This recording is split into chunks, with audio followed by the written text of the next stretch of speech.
Кайбер илләрдә ат ите ашау тыела. Төрки халыклар өчен ул милли ашамлык дисәк тә ялгышмабыз. Аны төрле төбәктә төрлечә әзерлиләр. Һәр якның үз нечкәлекләре, үз серләре бар. Рязань өлкәсендә дә ата-бабалардан күчкән рецептка нигезләнеп казылык ясаучылар бар. Касыйм казылыгын Лилия Сиражиева авыз итеп кайтты.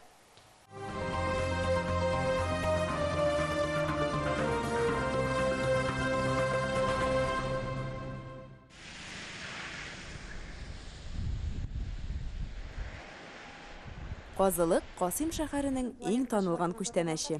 Әлеге борынгы шәһәргә юл төшкәч, бу деликатесның ничек ясалуын белмичә булдыра алмадык. Һәм Касыймда казылыкны иң оста ясаучы Рунис Акжитовка кунакка бардык. Рунис абый Касыймда сугыш елларында туып үсә, озак еллар механик булып эшли. Атымдан калдым мен первый класста укыйдым. Все время на своих не был. Меня 8 классов кончил, ремесленным бетердем. А сон начал все хозяйство вел сам. Все время тавуклар тыттым, үрдәкләр иде, күркәләр иде, кроликлар булды. Нигенә юк иде, бәре бар иде. И жыл сайын алайдым балуша. Откармливанный суяйдым. Казылыкны ул 70-нче еллардан бирле ясый. Махсус шуның өчен ат сатып ала, аны симертә, аңа көн сайын диярлек ипи, солы ашата. Аннары көз ахырында вакыт җиткәч суя. Из задка делали колбасу, а это переднюю часть ели так вот мясо. Раньше набивали мы натуральные кишки, а сейчас уже начали выпускать это мелкозимную оболочку, очень удобная, она быстро созревает.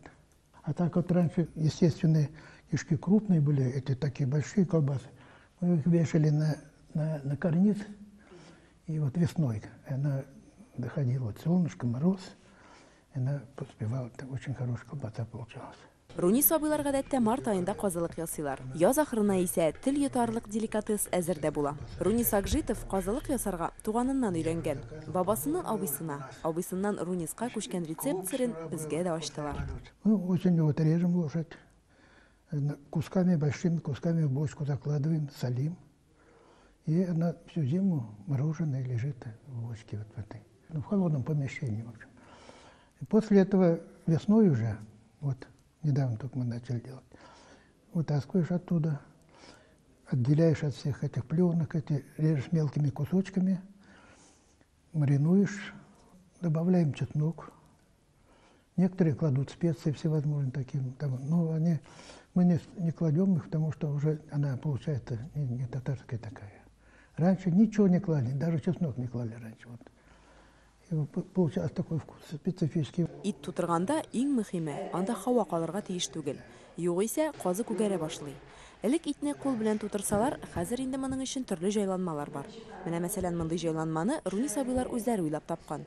Аның белән эшләве күпкә җиңелрәк диләр. Вот значит, оболочки вот мы покупаем это в Рязани, есть в магазине белказиновые. Нарежем и вот перевязываем сразу вот здесь кончики им.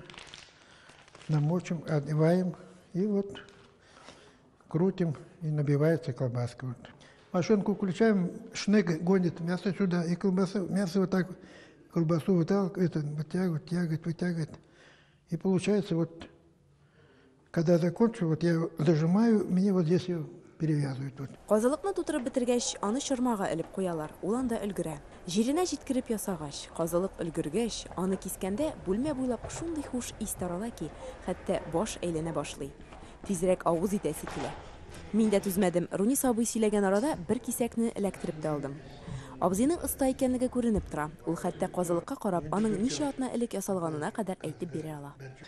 Бу инде менә 2 атна, значит. А бу 3 атна вот, инде ул раз недей булды. А бу бер жыл узды инде менә, ул холодильникта торды. Бу инде вот, видите, недей, коты зрелый, монагай у него бик табле.